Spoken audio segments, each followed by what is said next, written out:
महाभारत में कुंती कौन थी? कुंती यदुवंश के राजा शूरसेन की पुत्री थी। बचपन में उसका नाम प्रथा था। राजा शूरसेन के फुफेरे भाई कुंतीभोज निसंतान थे। उन्होंने कुंती को गोद लेकर उसका पालन पोषण किया। एक बार कुंती ने अपने यहाँ पधारे हुए ऋषि दुर्वासा की ऐसी सेवा की कि उन्होंने प्रसन्न होकर उसे वरदान मांगने को कहा। दुर्वासा ने कुंती को वर देते हुए कहा, मैं तुम्हें ऐसा देवी मंत्र दे रहा हूँ जिसका प्रयोग कर तुम किसी भी देवता को आमंत्रित कर सकती हो। इसका प्रयोग आवश्यकता पड़ने पर ही करना। कुंती ने कौमायावस्था में कौतूहलवश प्रकृति के तेजस्वी देवता सूर्य का ध्यान किया। वरदान के अनुरूप उसने सूर्य जैसे तेजस्वी बालक को जन्म दिया।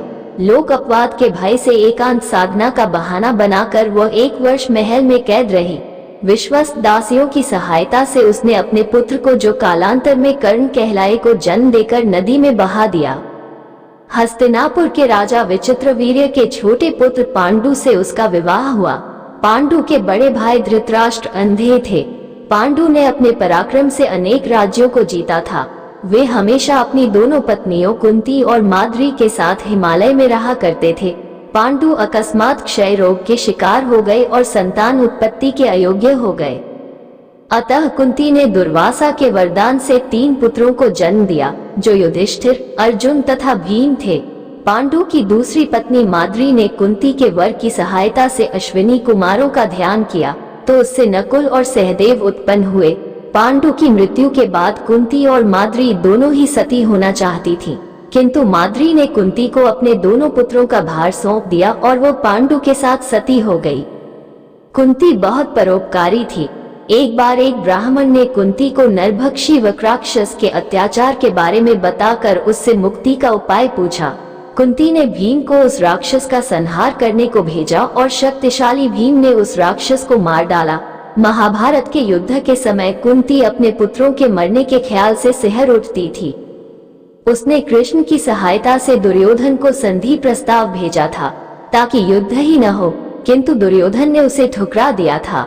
कुंती ने राज्य छिन जाने, जुए में हारने, अपने पुत्र कर्ण के अपमान को, कुलशील बहु द्रौपदी के अपमान को झेलने का कष्ट सहा था।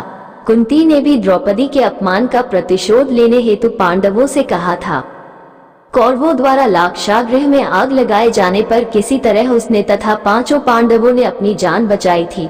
कुंती ने अनजाने में ही अपनी बहू द्रौपदी को 5 पांडवों की पत्नी बनने के वचन से बांध दिया था। कुंती पुत्र होकर भी कर्ण जीवन भर लोकनिंदा के भय से अपमान और दुख सहता रहा। अपने पुत्र कर्ण की अपमानजनक दशा को देखकर कुंती भी बहुत रोती थी। लोकनिंदा के भय से उसने जन्मजात कवच और सोने का कुंडल धारण किए हुए कर्ण को अंत तक अपना पुत्र न कह पाने की पीड़ा भी झेली। कर्ण के समक्ष 5 पांडवों की प्राण रक्षा की भीख मांगकर पुत्रों के प्रति अपने स्नेह को प्रकट किया। उसने युद्ध प्रारंभ होने से पहले ही कर्ण से 5 पुत्रों की प्राण रक्षा करने का वचन मांगा था। इसके बदले में उसने कर्ण को एक अभिशापित जीवन दिया। यह अपराध बोध जीवन भर उसे सालता रहा। महाभारत के युद्ध में पांडवों की विजय के बाद उन्हें जब हस्तिनापुर का राज्य मिला, तब कुंती 15 वर्षों तक राजमाता के रूप में सुख भोग कर गैंगधारी धृतराष्ट्र के साथ वन को चली गई। जाने से पूर्व उसने द्रौपदी के सम्मान की हर समय रक्षा करने का वचन तथा दुर्भाग्यशाली पुत्र कर्ण की मृत्यु के बाद प्रत्येक वर्ष उसके श्राद्ध कर्म को विधिवत करते रहने का पांडवों से वचन लिया और वनवास का कष्ट सहते हुए वैराग्य की साधना पूर्ण कर अपनी प्राणाहुति अग्नि देवता को समर्पित कर दी।